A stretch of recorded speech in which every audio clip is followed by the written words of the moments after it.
ఎవరు ఏం చేస్తుండ్రో, ఎవరు ఏ రకంగా వ్యవహరిస్తుండ్రో తెలీదా అధ్యక్ష? అదేవిధంగా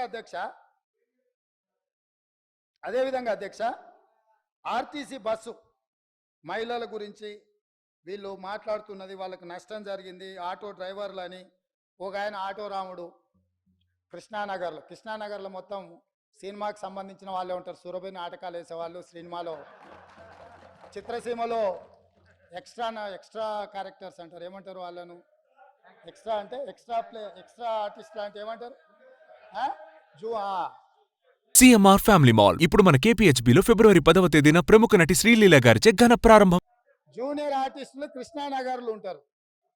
టీఆర్ఎస్లో ఒక జూనియర్ ఆర్టిస్టు ఆడేదో సమావేశానికి పోయిండంట, ఆడ ఆటో కనిపించిందంట, ఆటో ఎక్కి ఆటో రాముడు ఆఫీస్కి పోయిండంట.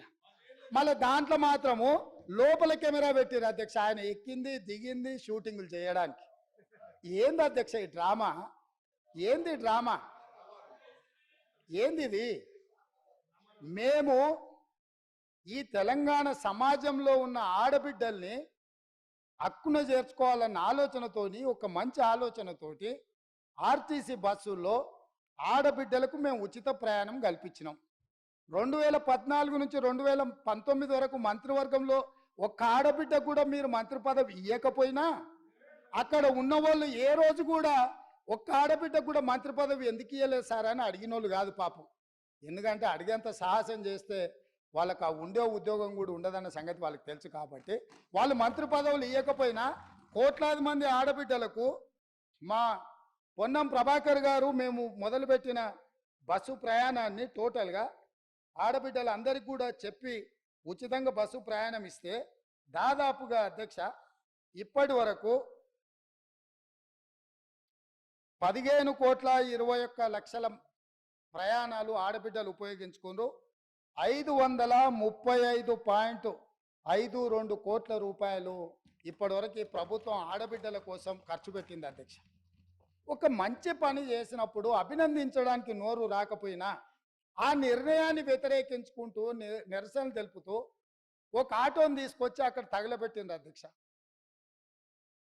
కిరాయి పైసలే వెళ్తలేవు, సంసారం నడుస్తలేదన్న ఆటో డ్రైవరు ఆటో తగలబెట్టిందంటే ఆటో తగలబెట్టడానికి ఎన్ని పైసలు కావాలి అధ్యక్ష? ఆటో రౌండ్ ఆటోలో ఎక్కి తిరిగిందంట, ఆయనకు ఇంకొక ఆయనకు ఆటో ఖర్చు లేదంట, ఆయన తీసుకొచ్చి ఆటో తగలబెట్టిండంట. ఏంది అధ్యక్ష ఇది? అసలు ఇది ఏమైనా తెలంగాణ సమాజానికి మనం ఏం సందేశం ఇవ్వదలుచుకున్నాము? ఇంకొక నటుడేమో 100 రూపాయలు పెట్టి పెట్రోల్ కొనుక్కుంటాడు, కానీ 10 పైసలు పెట్టి అగ్గిపెట్ట కొనుక్కోడు, అగ్గిపుల్ల దొరకదు. మనం కవులకు కళాకారులకు తెలంగాణ నిలయమని మనందరికీ తెలుసు అధ్యక్ష. కానీ నటులకు కూడా కొదవ లేకుండా పోయింది. ఒక్క నటుని కూడా మెతుకుతే ఇద్దరిద్దరు నటులు దొరుకుతారు అధ్యక్ష, ఈ ప్రభుత్వం నడుపుతున్న విధానాన్ని చూడలేక. కాబట్టి ఇవాళ నేను ఒకటే సూచన చేస్తున్నా, అక్కడ ఉండే మా సోదరిమణులకు మా సోదరులకు ఒక మంచి నిర్ణయం తీసుకున్నాం మన ఆడబిడ్డల కోసము. దానివల్ల ఆదాయం కూడా పెరిగింది. నేను మీకు లెక్కలు చెప్పదలుచుకున్న ఎండోమెంట్స్ దేవాలయాలు సందర్శనలకు పోయి రాష్ట్రం యొక్క ఇన్కము ఏ విధంగా పెరిగిందో కూడా మన వాళ్ళకి నేను లెక్కలు చెప్పదలుచుకున్నా అధ్యక్ష. ఆడబిడ్డలు బస్సు ప్రయాణాన్ని ఉపయోగించుకొని ఎక్కువ దైవ దర్శనాలు చేసుకోవడం వల్ల దేవాదాయ శాఖ యొక్క ఆదాయము నవంబర్లో, అంటే ఉచిత బస్సు ప్రయాణం లేనప్పుడు దేవాదాయ శాఖ ఆదాయము 49.28 కోట్ల అధ్యక్ష. అదేవిధంగా డిసెంబర్లో మేము ఉచిత బస్సు ప్రయాణం మొదలుపెట్టినాక ఆడబిడ్డలు కుటుంబ సభ్యులతోని యాదగిరిగుట్టనో లేకపోతే జోగులాంబనో లేకపోతే ఇతర దేవాలయాలు భద్రాచలంలో రాములవారినో ఇట్లా వివిధ దేవాలయాలను సందర్శించుకోవడం వల్ల డిసెంబర్ నెల ఆదాయము 93.24 కోట్ల రూపాయలు అధ్యక్ష. జనవరి ఆదాయము 68.69 కోట్ల అధ్యక్ష. అంటే ఈరోజు ఆడబిడ్డలకు బస్సులో ఉచిత ప్రయాణం కల్పించడం వల్ల ఆడబిడ్డలు చాలా కాలం నుంచి కుటుంబ సభ్యులతో దైవ దర్శనం చేసుకోవాలన్న ఆలోచన ఉండి అవకాశం రాక, ఆర్థిక పరిస్థితి అనుకూలించక ఇవాళ మా ప్రభుత్వము ఆడబిడ్డలకు ఉచిత బస్సు రవాణా సౌకర్యాన్ని కల్పిస్తే దైవ దర్శనం వల్ల దేవాదాయ శాఖకు ఆదాయం పెరిగింది అధ్యక్ష. ఇది ఒక మంచి శుభసూచకం. దీన్నైనా వారు అభినందిస్తే బాగుంటుందని నేను అనుకున్నా. వారు అభినందించలేకపోయారు అధ్యక్ష. అదేవిధంగా అధ్యక్ష, ఉద్యోగాలు పదే పదే మీరు 2 లక్షల ఉద్యోగాలు ఇస్తా అన్నారు. ఎక్కడ పోయినా మీ 2 లక్షల ఉద్యోగాలు? అసలు తెల్లారేయాలి కదా అధ్యక్ష. మీ ఉద్యోగాలు పోయిన దుఃఖంలో మీరున్నారేమో కానీ నిరుద్యోగ యువకులు ఆ దుఃఖంలో లేరు అధ్యక్ష. ఉద్యోగ అవకాశాలు కల్పించాలంటే దానికి ఒక ప్రాసెస్ ఉంటుంది అధ్యక్ష, ఒక విధానం ఉంటుంది. జస్ట్ లైక్ దట్ ఇట్లా చేయడానికి ఉండదు. గతంలో మీరు చేసినట్టు మేము చేయలేము. జిరాక్స్ సెంటర్లలో పల్లి బఠానీలు అమ్మినట్టు పరీక్షా పత్రాలు ఎక్కడ పడితే అక్కడ సంతలో సరుకులాక అమ్ముకునే విధానం మేము దేదలుచుకోలేదు అధ్యక్ష. మా పేసీలలో ఉండేటోళ్ళు ఎవరు అట్లాంటి దాంట్లో లేరు అధ్యక్ష. మా పేసీలలో ఉండే వాళ్ళ బంధువులు ఎవరు ఇట్లాంటి కుంభకోణాలలో లేరు అధ్యక్ష. మేము మీలాగా కాదు, మీరు మీలాగా మమ్మల్ని ఎందుకు అనుకుంటున్నారు? ఒక విధానం, ఆ విధానంలో మేము ప్రయత్నం చేస్తున్నాము. గతంలో మీరు నియమించిన వాళ్ళకి అర్హత లేదని హైకోర్టు చెప్పింది సభ్యులుగా. వాళ్ళని తొలగించమంటే, రాజీనామా చేయమని అంటే వాళ్ళు విస్మించు కూర్చుంటే కొన్ని విధి విధానాల వల్ల వాళ్ళని తొలగించడానికి కొంత ఆలస్యమైంది. వాళ్ళ వెనకాల కూడా మరి మీరే ఉన్నారా అంటే నాకు తెలియదు, అది మీరు చెప్పాలి ఉన్నారో లేరో. ఏదేమైనా వాళ్ళని తొలగించడము, కొత్తగా నోటిఫికేషన్ ఇవ్వడం, కొత్తగా ఆహ్వానించడం, చైర్మన్గా అదేవిధంగా సభ్యులుగా నియమించడం, ఇదంతా కూడా ఒక ప్రాసెస్.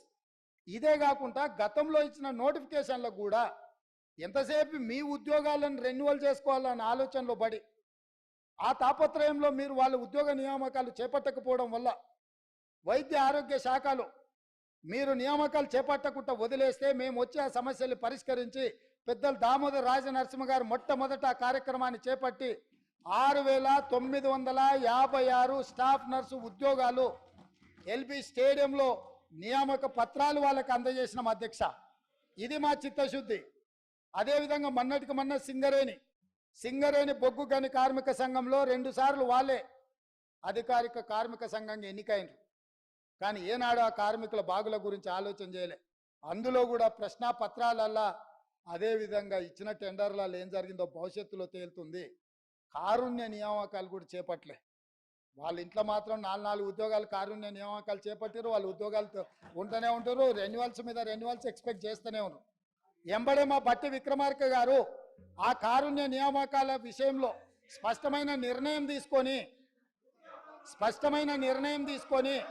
441 కారుణ్య నియామకాలు మొన్నటికి మొన్న నక్లెస్ రోడ్లో అంబేద్కర్ సాక్షిగా ఉద్యోగ నియామకాలు చేపట్టిన అధ్యక్ష. అదేవిధంగా పోలీస్ డిపార్ట్మెంట్లో నియామకాలు చేపట్టాల్సిన చర్యలు వాళ్ళు చేపట్టకపోవడం వల్ల 15,000 పోలీసు ఉద్యోగ నియామకాలు వాళ్ళు ఇట్లనే అరిసి గోల పెట్టినా వీళ్ళు ఇట్లనే అరుచుకుంటూ కూర్చున్నా తొందరలోనే పోలీస్ శాఖలో 15,000 పోలీసు ఉద్యోగ నియామకాలు చేపట్టి మా చిత్తశుద్ధిని నిరూపించుకున్న బాధ్యత మా మంత్రివర్గం తీసుకున్నది. వాళ్ళు అరిసి గోల పెట్టిన చొక్కాలు చించుకున్న 15 రోజుల్లో వాళ్ళు అడ్డం పడ్డా సరే 15,000 నియామకాలు పోలీసులను చేపట్టి నిరుద్యోగ యువకులను ఆదుకునే బాధ్యత మేము తీసుకుంటాం అధ్యక్ష.